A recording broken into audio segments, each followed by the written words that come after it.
आप सबको जय मसीह की। हम परमेश्वर का धन्यवाद करते हैं कि उसने एक अवसर और दिया है कि हम कुछ देर उसके वचन पर मनन चिंतन कर सकते हैं और हम इस मनन को प्रारंभ करें उसके पहले आइए प्रार्थना करें। प्रभु जी, अपनी आत्मा को प्रदान कीजिए ताकि आपकी आत्मा में होकर मैं आपके पवित्र वचन को आपके लोगों में बांट सकूं और आपके प्रिय लोग इस वचन को पवित्र आत्मा में होकर सुने, ग्रहण करें और उसके अनुसार हम सब चल भी सकें। आपकी उपस्थिति हमारे बीच में बनी रहे, विनती यीशु के नाम से मांगता हूं, आमीन। प्रियो, इन दिनों में हम प्रभु यीशु मसीह के पुनरुत्थान, उसके बाद उनके स्वर्गारोहण और पिंतेकुस्त के दिन के मध्य की घटनाओं पर चर्चा कर रहे हैं।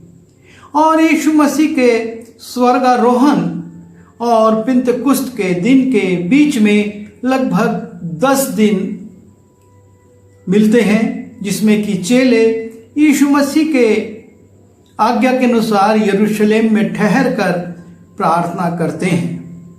और आज इसी प्रार्थना के मध्य पतरस खड़ा होता है और एक प्रस्ताव लाता है।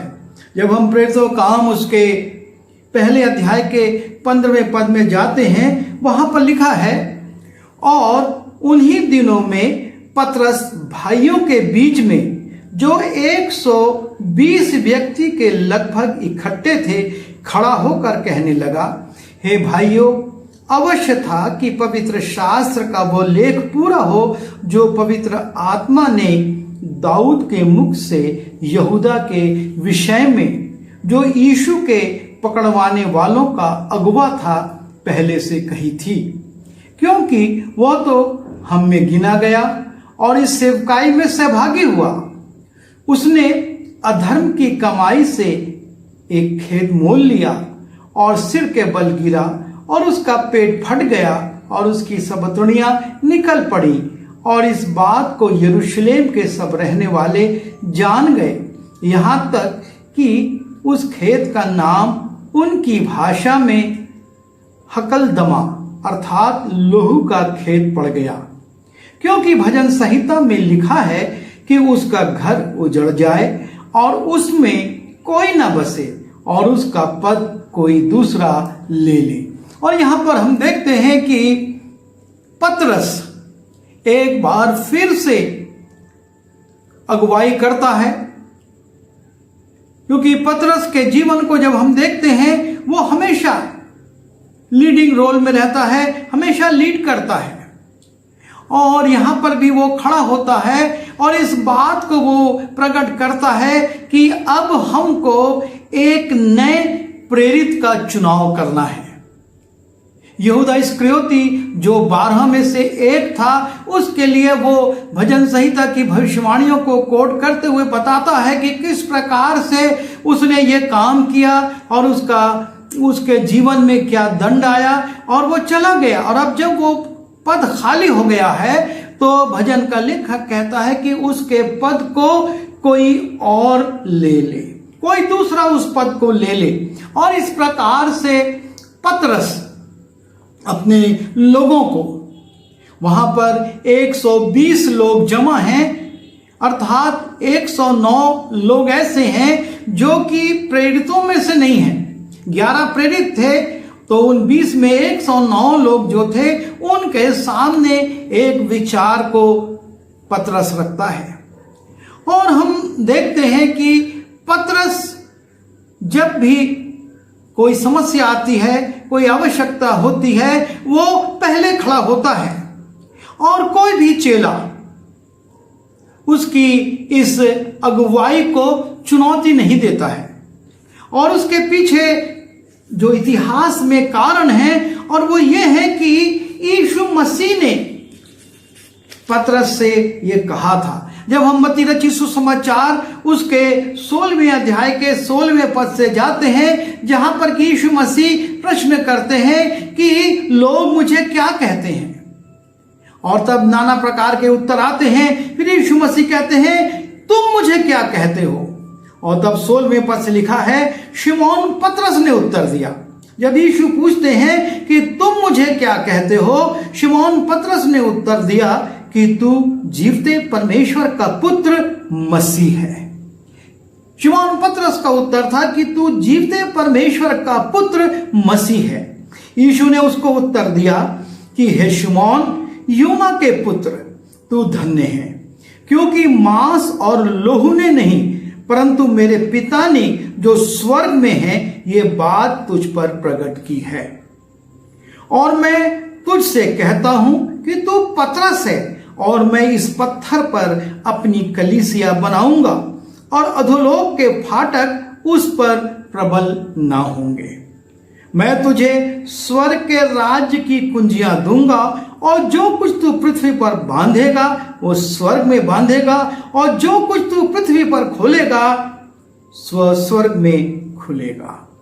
और इस प्रकार से यीशु मसीह ने अपनी सेवकाई में ही, जब पतरस ने कहा कि तू जीवते परमेश्वर का पुत्र है, यीशु ने पतरस को एक दायित्व दे दिया, कह दिया कि तुझ पर मैं अपनी मंडली को बनाऊंगा। अर्थात एक अगुवाई का दायित्व प्रभु यीशु मसीह ने उसको दे दिया। उसके बाद जब हम लूका रचित सुसमाचार उसके 22वें अध्याय में जाते हैं और इसके 31 और 32 पद में, जहां पर कि यीशु के क्रूसारोहण, उसके पकड़े जाने, बल्कि उसके पकड़े जाने के ठीक पहले का वर्णन है। यीशु मसीह अपने चेलों से बात कर रहे हैं और सब कह रहे हैं कि हम तेरे साथ रहेंगे विपरीत परिस्थितियों में। और तब यीशु मसीह कुछ बातों को प्रकट करते हैं और पतरस से कहते हैं, शिमोन, हे शिमोन, देख, शैतान ने तुम लोगों को मांग लिया है कि गेहूं की नाई फटके, परंतु मैंने तेरे लिए विनती की। पतरस के लिए यीशु मसीह कहते हैं कि मैंने तेरे लिए विनती की कि तेरा विश्वास जाता ना रहे, और जब तू फिरे तो अपने भाइयों को स्थिर करना। अर्थात फिर से एक दायित्व यीशु मसीह यहां पर पतरस को दे देते हैं और कहते हैं कि जब तू फिरे तो अपने भाइयों को, अर्थात इन चेलों को तू स्थिर करना। और उसके बाद हम जाते हैं जब यूहन्ना रचित सुसमाचार उसके 21वें अध्याय के 15वें पद में, वहां पर पुनरुत्थान के बाद जब शिमोन पतरस एक बार फिर अपने साथियों की अगुवाई करते हुए कहता, मैं मछली पकड़ने जाता हूं, और वो मछली पकड़ने चला जाता है। साथ में 6 चेले भी चले जाते हैं। और जब यीशु मसीह तट पर उनसे मिलते हैं और उसके बाद यीशु मसीह जब चेलों के साथ बातचीत कर रहे हैं, रोटी खिलाते हैं, मछली खिलाते हैं, और उसके बाद वो उन 11 चेलों में से जो 7 वहां पर उपस्थित थे, उनके बीच में पतरस से कुछ कहते हैं। और लिखा है, भोजन करने के बाद यीशु ने शिमोन पतरस से कहा, हे शिमोन, यूहन्ना के पुत्र, क्या तू इनसे बढ़कर मुझसे प्रेम रखता है? उसने कहा, हाँ प्रभु, तू तो जानता है कि मैं तुझसे प्रीति रखता हूं। उसने उससे कहा, मेरे मेमनों को चरा। फिर उसने दूसरी बार उससे कहा, हे शिमोन पतरस, यूहन्ना के पुत्र, क्या तू मुझसे प्रेम रखता है? उसने उससे कहा, हाँ प्रभु, तू जानता है कि मैं तुझसे प्रीति रखता हूं। उसने उससे कहा, मेरी भेड़ों को की रखवाली कर। उसने तीसरी बार उससे कहा, हे शिमोन, यूहन्ना के पुत्र, क्या तू मुझसे प्रीति रखता है? पतरस उदास हुआ कि उसने उसे तीसरी बार ऐसा कहा कि क्या तू मुझसे प्रीति रखता है? और उससे कहा, हे प्रभु, तू तो सब कुछ जानता है, तू ये जानता है कि मैं तुझसे प्रीति रखता हूं। यीशु ने उससे कहा, मेरी भेड़ों को चरा। और यहां पर भी हम देखते हैं कि यीशु मसीह, ये 7 चेले वहां बैठे हुए हैं, लेकिन उनमें से शिमोन से मुखातिब होता है और उससे कहता है कि मेरी भेड़ों को चढ़ा, मेरे भेड़ों की रखवाली कर, मेमनों को तू उनको उत्तम भोजन से तृप्त कर।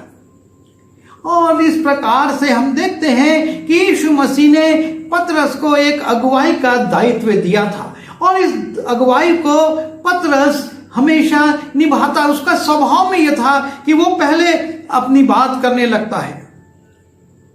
और जब हमने अभी प्रेरितों के काम उसके पहले अध्याय के 15वें पद से 20वें पद को देखा, वहां पर हम एक नई चीज देखते हैं।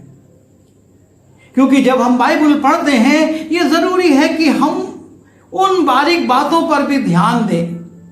यहां पर हम देखते हैं शिमोन पतरस, जो कि एक मछुआ था, और जब वो मछलियां पकड़कर बाहर अपने लोगों के साथ जाल को धो रहा था, यीशु मसीह ने उससे आह्वान किया कि तू मेरे पीछे हो ले, मैं तुझे मनुष्यों का मछुआ बनाऊंगा।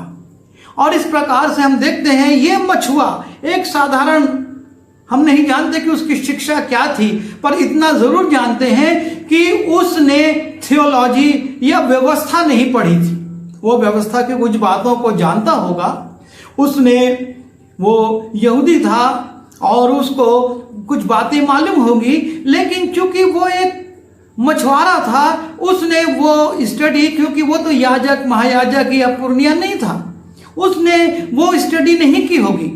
लेकिन जब हम इस घटना को देखते हैं, प्रेरितों का काम उसके पहले अध्याय के 15वें से 20वें पद में, वहां पर वो दाऊद के द्वारा की गई भविष्यवाणियों को कोट करता है। वो दाऊद के द्वारा उन भविष्यवाणियों को कोट करता है कि कैसे दाऊद ने भविष्यवाणियां की थी। जब हम जाते हैं भजन संहिता उसके 59वें अध्याय में, और वहां पर हम देखते हैं उसके 25वें पद में, 59वें अध्याय के 25वें पद को जब हम देखते हैं, वहां पर लिखा है, उनकी छावनी उजड़ जाए, उनके डेरों में कोई ना रहे।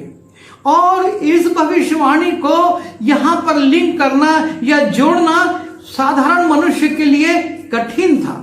और उसके बाद फिर वो एक और भविष्यवाणी को कोट करता है, भजन संहिता उसके 109 अध्याय के 8वें पद को, उसके दिन थोड़े हों और उसके पद को दूसरा ले ले।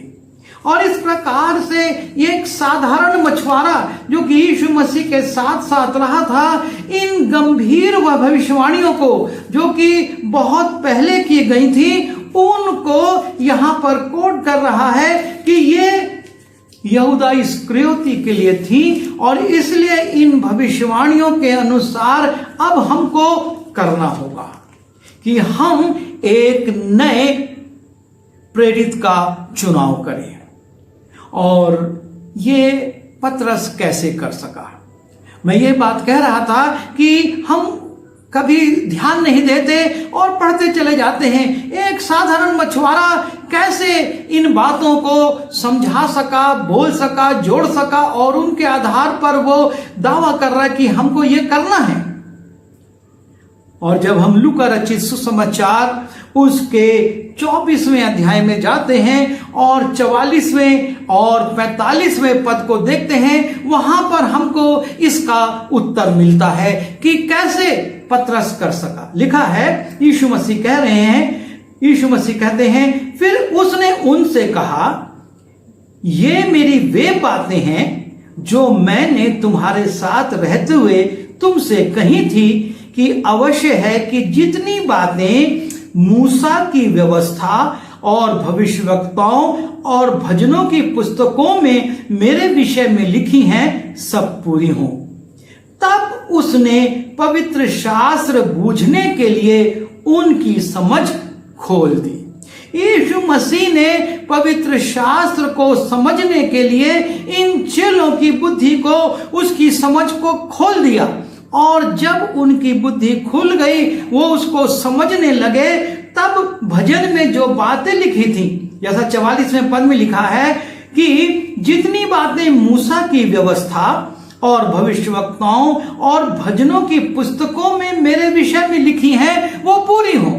और इस रीति से पतरस उन बातों को समझने के बाद वो इस बात का उल्लेख करता है कि यह अवश्य है कि एक नया प्रेरित चुना जाए, क्योंकि दाऊद ने बहुत पहले भविष्यवाणी कर दी थी कि उसका पद दूसरा व्यक्ति ले ले।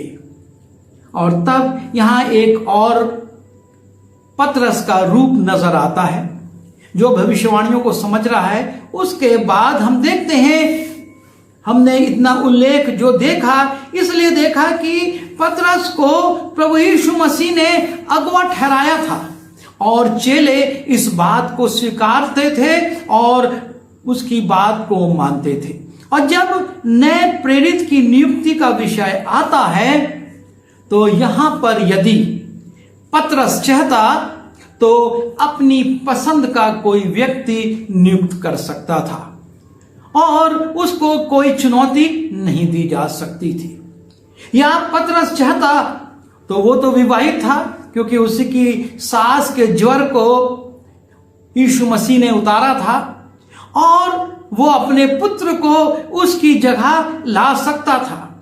क्योंकि आज जो कलीसियाओं में समस्या है उसके पीछे एक बहुत बड़ा कारण यह है कि जो अगुए हैं वो चाहते हैं कि उनकी मोनोपली बनी रहे, उनका परिवार ही और उनके प्रिय लोग ही जो उनके साथ जुड़े हुए हैं वही लोग अगुवाई करें। और इसके कारण कलीसियाओं में बहुत सी समस्याएं आती हैं। पर यहां पर हम पतरस के द्वारा एक नया नमूना देखते हैं कि वो इस प्रस्ताव को लाता है कि एक नया प्रेरित नियुक्त करना है, लेकिन किस प्रकार से ये नया प्रेरित नियुक्त किया जाए। वो अपनी मनमानी नहीं करता, अपनी इच्छा थोपता नहीं है या अपनी पसंद नहीं थोपता, लेकिन वो एक प्रस्ताव लाता है। और इन 109 लोगों में, क्योंकि हम जब 11 प्रेरितों को अलग कर देते हैं तो इन 120 लोगों में 109 बचते हैं जो कि एक साथ मिले थे और प्रार्थना कर रहे थे। इन 109 लोगों के बीच में वो एक प्रस्ताव लाता है कि किस प्रकार से एक नया प्रेरित नियुक्त किया जाएगा। और हम देखते हैं प्रेरितों काम उसका पहला अध्याय 21वें और 22वें पद में यहां पर लिखा है, इसलिए जितने दिन तक प्रभु यीशु हमारे साथ आता जाता रहा, अर्थात यूहन्ना के बपतिस्मा से लेकर उसके हमारे पास से उठाए जाने दिन तक जो लोग बराबर हमारे साथ रहे, उचित है कि उनमें से एक व्यक्ति हमारे साथ उसके जी उठने का गवाह हो जाए। नए प्रेरित चुनने के लिए जो पहला मापदंड है, पतरस जो पहला मापदंड ठहराता है और वो ये है कि ऐसा व्यक्ति हो जो यीशु मसीह के साथ साथ रहा हो। यूहन्ना बपतिस्मा देने वाले के समय जब उसने बपतिस्मा लिया और उसके बाद से लेकर यीशु मसीह के उठाए जाने के दिन तक जो लोग यीशु के साथ साथ रहे हैं, उन्हीं में से एक व्यक्ति नया प्रेरित होगा। जिसको भी नया प्रेरित बनना है उसमें यह योग्यता होना चाहिए कि वो प्रभु यीशु मसीह के साथ साथ रहा हो। और ये बहुत जरूरी बात है, वर्तमान में भी और उस समय के चुनाव में भी। आज समस्याएं क्यों आती हैं? उसके पीछे कारण यह है कि ऐसे व्यक्ति मंडलियों में चुने जाते हैं जो प्रभु यीशु मसीह के साथ नहीं रहे, या जिनकी संगति प्रभु के साथ नहीं है, संसार के साथ है, संसार में ऊंचे ऊंचे पदों में है, राजनीतिक पदों में है, अधिकारों में है, लेकिन उनकी संगति यीशु के साथ नहीं है। पर पतरस जो पहला मापदंड ठहराता है और वो ये है कि हम ऐसे व्यक्ति को चुनेंगे जो कि यीशु मसीह के सेवकाई के प्रारंभ बपतिस्मा लेने के दिन से लेकर स्वर्ग उठाए जाने के दिन तक, भले ही वो प्रभु यीशु मसीह के द्वारा प्रेरित नहीं चुना गया था, लेकिन उनके साथ साथ रहा हो, ये पहला मापदंड है।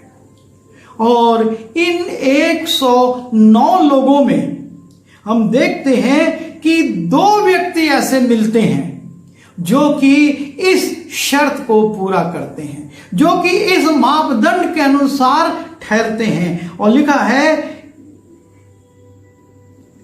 23वें पद में, तब उन्होंने 2 को खड़ा किया, एक यूसुफ को जो बरसबा कहलाता है, जिसका उपनाम यूस्तुस है, और दूसरा मत्तियाह को।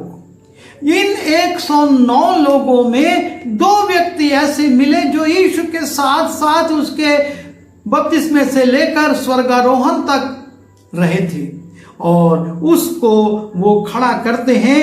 एक है यूसुफ और दूसरा है मत्तियाह। और तब वो उनके लिए कहता है कि हम अब इन दोनों का चुनाव अपनी पसंद से नहीं करेंगे। मत्तियाह मेरी पसंद का है या यूसुफ मेरी पसंद का, ये नहीं, लेकिन परमेश्वर क्या चाहता है, हम इस बात पर जाएंगे। और तब हम 24वें और 25वें पद में देखते हैं, लिखा है, और ये कहकर प्रार्थना की। जब ये 2 व्यक्ति खड़े किए गए तब प्रार्थना शुरू हो जाती है। ये कहकर प्रार्थना की कि हे प्रभु, तू जो सबके मन को जानता है, ये प्रकट कर कि इन दोनों में से तूने किसको चुना है। हम किसको पसंद करते हैं, हमारे परिवार का कौन है, हमारा मित्र कौन है, हमारा साथ काम करने वाला कौन है, ये महत्वपूर्ण नहीं है। लेकिन हे प्रभु, तू प्रकट कर। वो परमेश्वर से प्रार्थना करते हैं कि हे प्रभु, तू जो सबके मन को जानता है, ये प्रकट कर कि इन दोनों में से तूने किसको चुना है। पहला मापदंड जो था, और वो ये था कि जो यीशु मसीह के साथ साथ रहा हो। दूसरा मापदंड ये आया कि हम परमेश्वर से उसके लिए प्रार्थना करें कि परमेश्वर के द्वारा प्रगटीकरण हो, परमेश्वर बताए। लिखा है 25वें पद में कि वो इस सेवकाई और प्रेरिताई का पद ले जिसे यहूदा छोड़कर अपने स्थान को गया है। हे परमेश्वर, तू अपनी इच्छा प्रकट कर ताकि वो प्रेरिताई के इस नए पद को ग्रहण करे। और इस प्रकार से ये प्रार्थना करते हैं कि परमेश्वर अपनी इच्छा को प्रकट करे, हम अपनी इच्छा नहीं।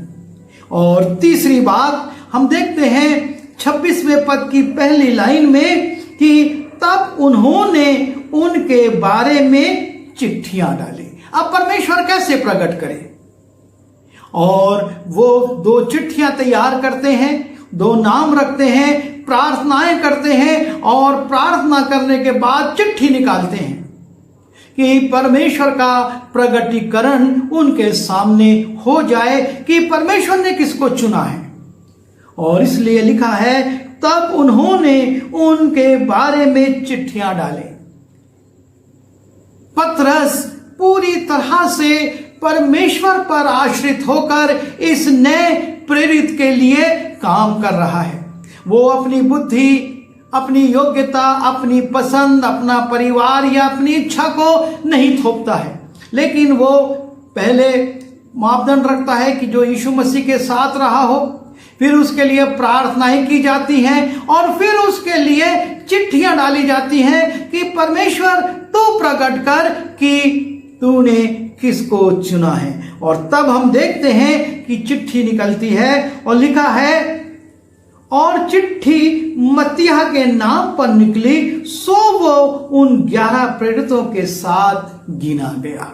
और इस प्रकार मत्तियाह के नाम से जब चिट्ठी निकलती है तो उसको इस नए प्रेरित का पद दिया जाता है कि वो जो 11 लोग हैं उनके साथ ये 12वां होकर उस कोरम को, उस संख्या को, यीशु मसीह के चेलों की संख्या को पूरा करे और मत्तिया यहूदा इस्करियोती के स्थान को जो खाली हो गया था उसको ले लेता है।